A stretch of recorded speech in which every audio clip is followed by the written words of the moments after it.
thứ 5 tuần 33 thường niên.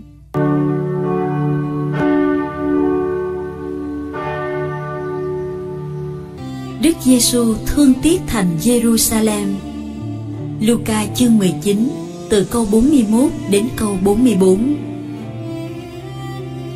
Khi đến gần Giê-ru-sa-lem và trông thấy thành, Đức Giêsu khóc thương mà nói: phải chi ngày hôm nay ngươi cũng nhận ra những gì đem lại bình an cho ngươi, nhưng hiện giờ điều ấy còn bị che khuất, mắt ngươi không thấy được. Thật vậy, sẽ tới những ngày quân thù đắp lũy chung quanh, bao vây và công hãm ngươi tư bề. Chúng sẽ đè bẹp ngươi và con cái đang ở giữa ngươi, và sẽ không để hòn đá nào trên hòn đá nào, vì ngươi đã không nhận biết thời giờ ngươi được Thiên Chúa viếng thăm.